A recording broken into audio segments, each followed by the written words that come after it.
My name is Leon Thomas, and you're watching New Bizz Buzz, the show where we talk to business owners who have businesses that are new, unique, or do something to help society.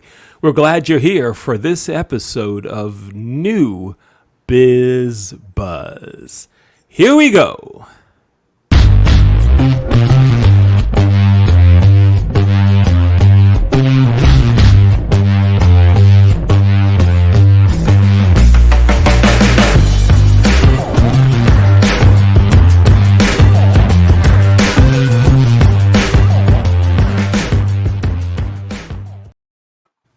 Hello again. My name is Leon Thomas. You're watching New Bizz Buzz. Thanks for tuning in today.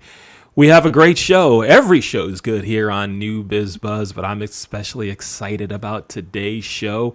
You know, we're entering the holiday season. Families will be together for Thanksgiving. Families will be together for Christmas and other get-togethers during this time of year. And the topic of family history and ancestry is going to come up in many conversations. And today we have two guests with us that are experts at that. We have genealogist Dan Nelson and Dr. Terry Turner. Dan, Dr. Terry Turner, thank you both for being here. Thank you. Yeah, thanks for the invitation. It's great to have you with us. Let's get the fun, let's get the stuff that really doesn't matter out of the way first. I am a Ravens fan, and in our pre-show conversation, I learned that both of you were Dallas Cowboys fans. Terry, how did that happen? How are you a Cowboys fan? What's up with that? Man, it's always been in the family. If you weren't a Cowboy fan in our family, you were in trouble on holidays, especially this one coming up, Thanksgiving and Christmas. The Cowboys always played on Thanksgiving Day, and our family would gather together. And I've got older brothers who are Cowboy fans. And if you weren't a Cowboy fan, you took a whooping all day long until you were able to get away from them. And so I'm a Cowboy fan because it just runs in the blood. I mean, we're all Cowboy fans in my family, except maybe two or three. And they're in trouble every holiday. Okay. And Dan, what about you? What's up? How did you become a Cowboy fan? Was it because you couldn't eat at Thanksgiving like Terry's saying, or what? What happened? No, it wasn't like that. I grew up in Southern California, and of course, depending on the year, there may or may not have been a football team there to get attached to. They'd move in and out. We moved here in '96, and that's when I started following the Cowboys. So if you think back to the last time they won a Super Bowl, you do not want me moving to Baltimore, because they haven't been there since we got here. So we're like a jinx, I think.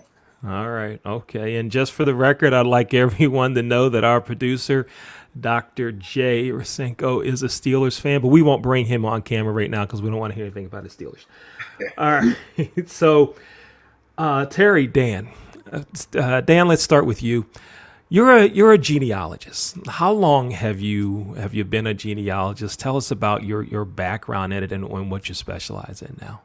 Yeah, of course, like most genealogists, it starts out as a hobby. I don't know that there's very many people that don't do it as a hobby and then say, gee, I'm going to go be a genealogist.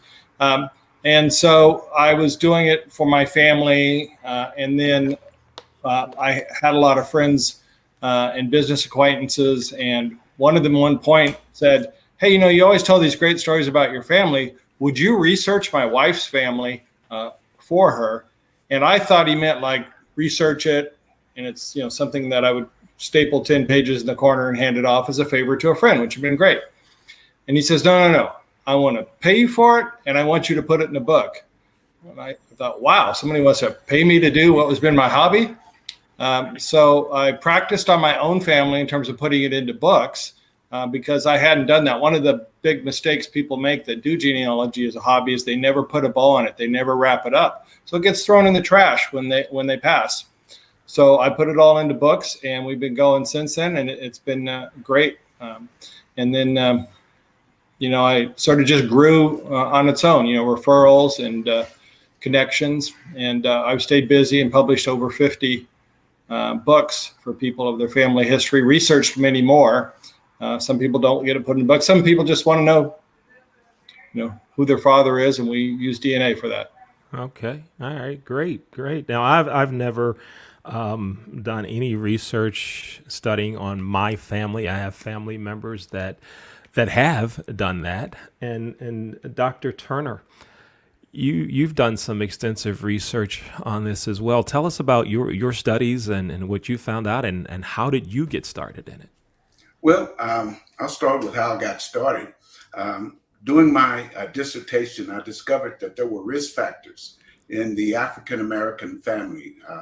We, as African Americans, have so many risk factors that rank highest among all ethnicities. And I wanted to compare those risk factors that I found in my research with those that were in my family. Coming out of my doctoral degree, I decided that I would write a book about those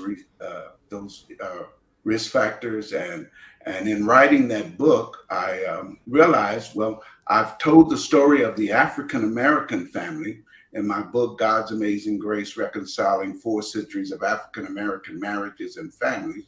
But does that really compare with what's happened in my family?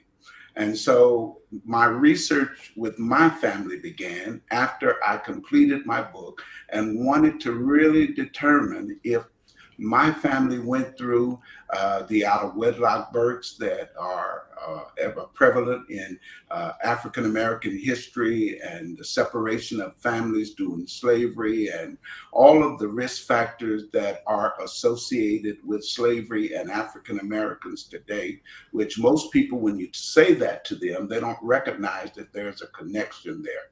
And so in researching my family, I've been able to research back now to the colonial period of 1770, which is just a rare occasion. I've made a connection with most of my slave ancestors on all aspects of my great grandparents and farther back. And it's been a really intriguing thing. I'm not a genealogist, I'm just an enthusiast. I love researching my family, and every time I find a new family member, it is just like, it's so wonderful, so great to be able to find people that I didn't know existed, but yet they are a part of me and I'm a part of them.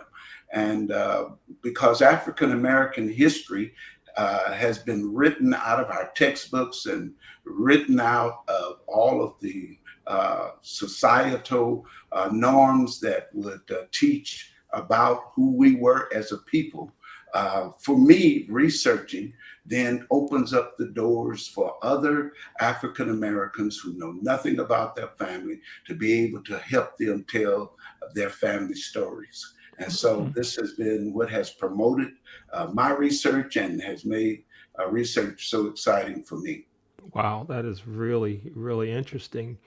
Now, I first met Dan. Dan, I first met you through a mutual friend, Mike Weiner, who runs a networking company, and you and I talked, and you told me about Dr. Turner.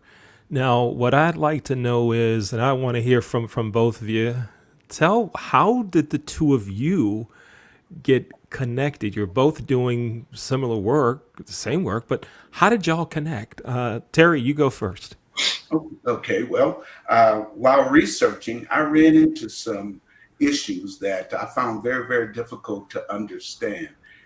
Issues in regards to the covenantal laws when it comes to women getting married, because one of the persons who was the slave owner of my family was a woman who was married 5 times. And I was trying to work through how those laws actually worked with my family.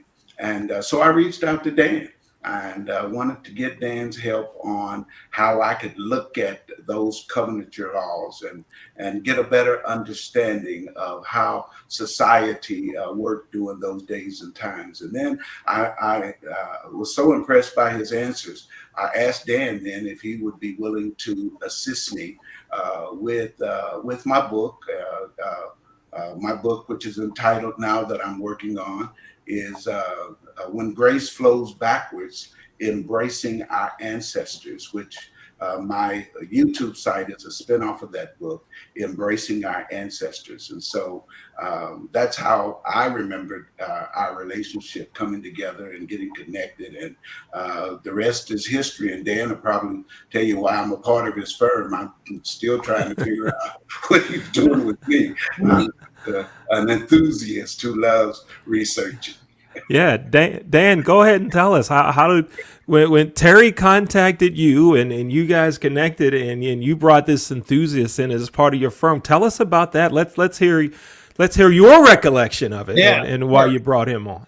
Yeah, well, Terry's is pretty accurate there. So the reasons is, this is a second career for me. So as much as sure, you get paid and you like money, but it's really more about making people happy, making people feel joyous in discovering their identity, because that's really what we do, is help people better understand their identity. Where did I come from? Who came before me? Why am I here? Why am I in this spot? So I would get these calls from folks of African descent, a lot of times in Juneteenth, because I'm here in Texas, and so that's an important holiday.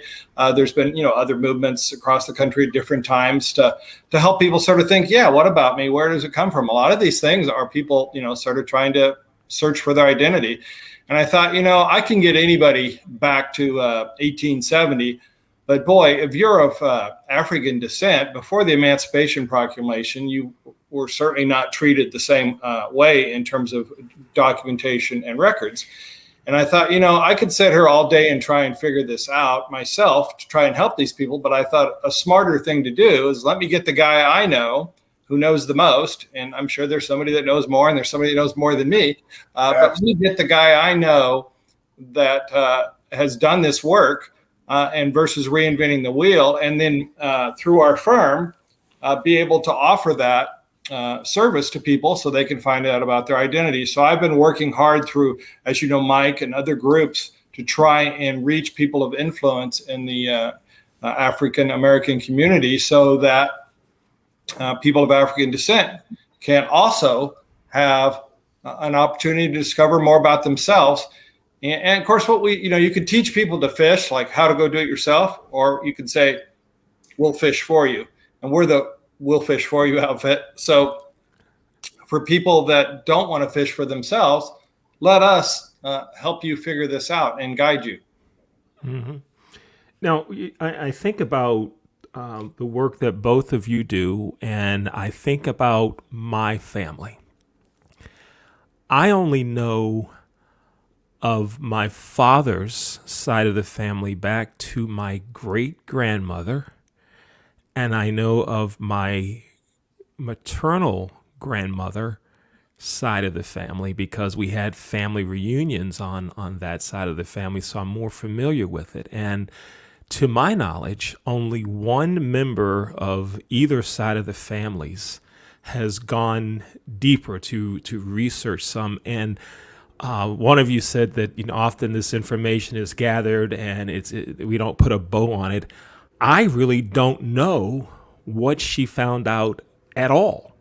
I have no clue at all what she found out. Maybe I should call her and say, look, what did you find out?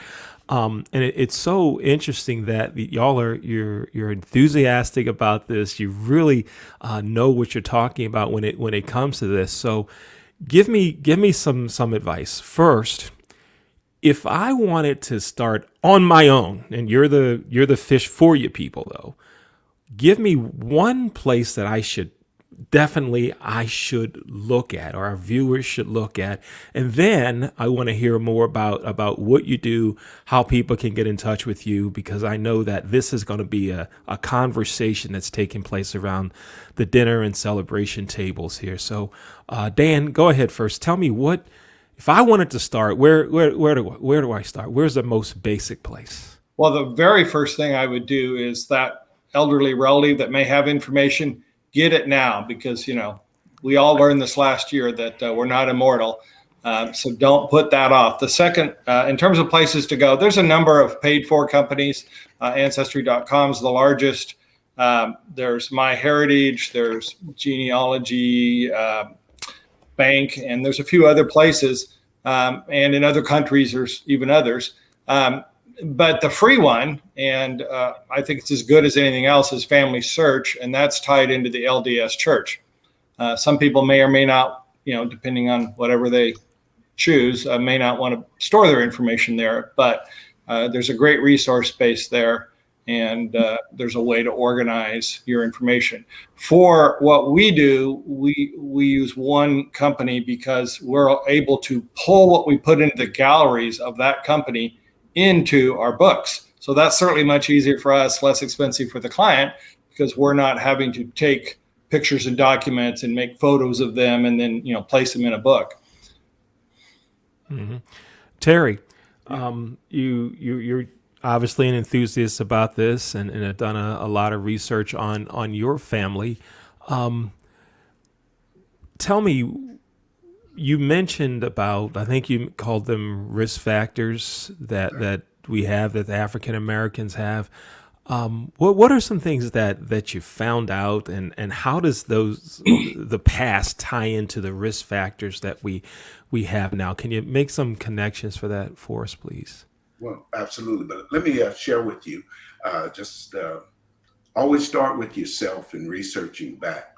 You said that you have a family reunion that you guys go to, and I assume that's probably yearly.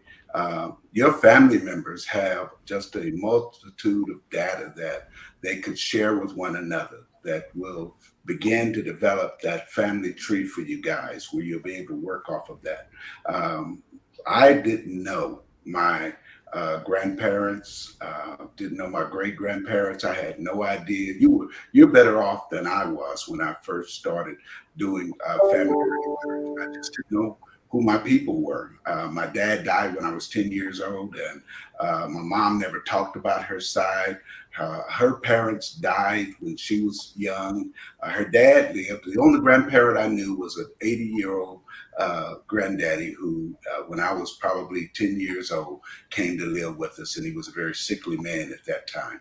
And so not knowing our ancestors doesn't mean that you won't be able to find them. But what happened was we started having family reunions, and during those family reunions, we started compiling the information. And as we compiled the information about whose parents were who and how we were all connected, we came together with a common ancestor.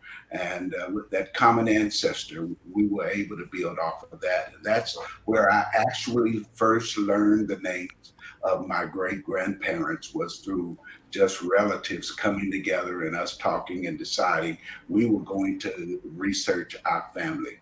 And so I think that's the very first place to start, is with yourself, and then start working backwards. And as you work backwards, getting some of those sites that Dan talked about will help you to then be able to develop your family trees. And developing a family tree on Ancestry.com or Family Search then allows you to broaden it, keep all your information right there together, so that you'll be able to work off of that and pull your family history together. And Ancestry, as well as Family Search and My Heritage, all have great databases that will help you with that. Mm-hmm. But when you talk about the risk factors that are associated with slavery, families were separated. And marriages were not allowed among slaves. Legal marriages were not allowed among slaves. And many times in the separation of families, risk factors were developed. What they called doing slavery for a couple who lived together as a family was hutting. A terminology that we don't use today, but we call it cohabitation. And so the slaves cohabitated and could be separated at any time.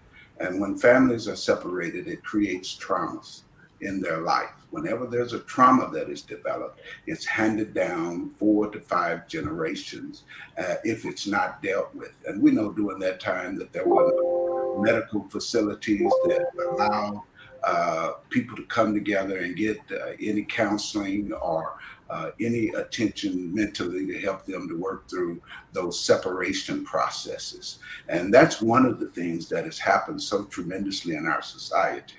Men were disrespected, women were disrespected. Many women who today don't have a respect for their husbands stems back to the days of slavery when the slave owner would have to be in control of everything that the African American man had to do with his family. He fed him, he clothed his family, and all of those things, which has created for us today risk factors when it comes to high rates of divorce, because so many African American women don't respect their husbands. And I know I get in trouble every time I say this, but there's a lot of truth to it, simply because what was handed down to them, where the African American woman during slavery wasn't allowed to respect her husband because he had no authority. And so consequently, those type risk factors, separation is easier, it seems, because many times you look at an African American family today, the mother is in charge, the father can't be found anywhere. And all of that, I believe, is associated, and my research has led me to see, is associated with the days of slavery. And so I think for us to know that, which we've not been made aware of it in history, helps us to move forward and to do better. When you know better, you can do better. If you know that there's a risk factor, you know there's a complication in your life, then you can do something about it. But if you don't know it, it hits you and you're unaware of it, and you find yourselves being just another statistic. Mm-hmm. This is a great pieces of information from me. This is one of the best learning conversations that I've had on this show. Thank you both. Now, Dan, if someone wants to use your services of your company, how do they get in touch with you, and what's the process of engaging your company in locating their ancestors? Sure. So you can either call me at 214-914-3598 or go to my website, which is www.ancestrygenealogy.com, which I know, you're going to display. And then what happens is we set up a time to get together and discuss sort of what you're looking for, match it up with what we can provide. And then once you're ready to engage, then I decide which is the best researcher based on what you are looking for. For instance, if it was to find out who your father was through DNA, I have some really sharp people that work DNA very well. If it was somebody who's saying, I want to find out, here's what I know, and I want to know more about my slave ancestry, obviously Terry would be the go-to person there. But if I don't have somebody to keep Terry busy in that regard, I give him other work too. He just did a great job on a real estate deal where we go and do intestate air search or go figure out who should get the money. And likewise, I might assign a project for somebody that was interested in finding out about their African descent to another researcher if Terry was booked. We have lots of qualified people, and I add people all the time. We've grown so much during COVID, unfortunately, because we all, as I said, got in touch with the mortality, and people had time to pull those boxes of pictures out of the closet. Mm-hmm. Mm-hmm. Now, it's interesting. You talked about boxes of pictures. My mother downsized from the home that I grew up in. And as we were going through things, there were photo albums after photo albums after photo albums of just, old pictures. And we're flipping through them. And who's that?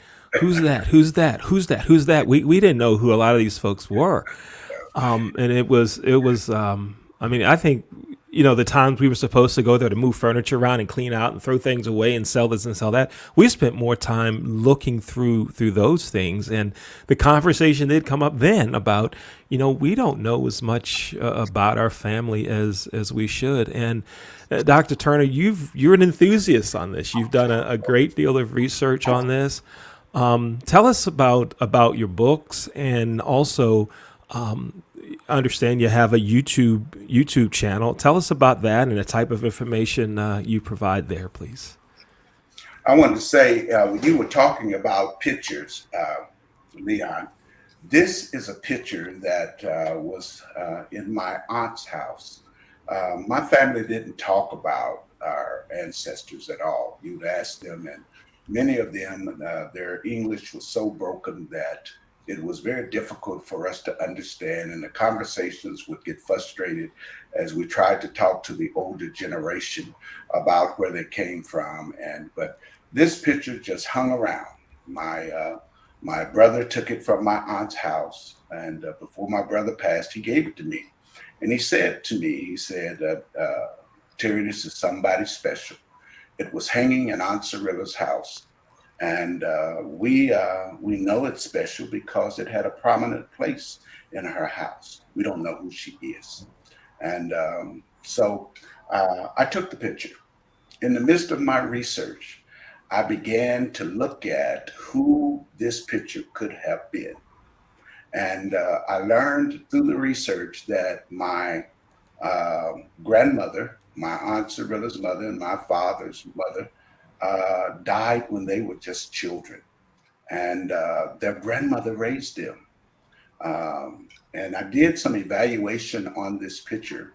The dress that the lady has on is a dress from the 1870s, 1880s. And this picture, I have come to the conclusion, could only be one person that would have been the lady that raised my Aunt Cirilla and my mother, my father. And that was my great grandmother, Elvira. And so I have attributed this picture to Elvira. As you talk about those pictures that you don't know who they are, hold on to them, do some research, look into the family members, and it'll come to you who those pictures really are. Many family members may have some idea of who they are. Talk to them about it. My research is a part of what I'm doing in my book, Embracing Our African American Ancestors as Grace Flows Backwards. I believe that God gives us intuition into where to look and how to find our ancestors if we commit ourselves to it in a great way, that even their spirits, I believe, will lead us to finding them, because just as, and I don't believe in contacting the dead. I'm not saying anything about that. I'm just saying that I believe that they put something in us that we cannot get away from, that pushes us, drives us to find who they are. And then once we find them, we have to learn to embrace them, to love them for who they are and for what they went through. Learn their history, learn and understand the times that they lived in and what they had to go through in order to make it through life, and what situations were happening in the towns when you find them. Look at the atmosphere and everything that surrounded their living as they went through the days that they were actually on this earth. And so that's what I enjoy so much about embracing our ancestors and looking at their history and looking at their past. And as grace flows backwards and we embrace our ancestors, I am developing this YouTube site that will teach others. I just don't want to keep it all to myself. I want to teach others how to find their ancestors on both sides of the Emancipation Proclamation. And embracing your ancestors on this side of the Emancipation Proclamation will be easier than on the other side. How that's done is through just being diligent, working hard, developing your skills, developing a reasonable thought pattern for things that you can look for and a process, and then keeping good notes and writing them down and never throwing those notes away, because you never know when you're going to run across something that's going to be the key to making a positive link. And so it's been a great joy to do the research that I'm doing. And it's been exciting. I'm looking forward to working with people in the future and helping them to find their ancestors. I believe it's a skill, and not only a skill, but I believe it's a gift that has been given to me to be able to do that, because very few African Americans can trace their ancestors on each side of their family as far back as I have. Mm-hmm. And I know that's got to be something that God has given to me, and I can help others do it, and I'm looking forward to that. Great. Thank you both, Dan and Terry, for what you do. I know that the work that you're doing, again, Terry, as you said, is a gift. But Dan, you referenced it some, and Terry, in our pre-show conversation, you talked about the joy that it gives you to see others happy from what you're doing, so that they know a lot about their families. So Terry Turner, Dan Nelson, thank you both for spending time with us here on New Bizz Buzz. Thanks for being our guest. Thank you for the invitation. You just watched another episode of New Bizz Buzz. Our guests today were Terry Turner and Dan Nelson. My name is Leon Thomas. Thanks for watching New Bizz Buzz. Here we go.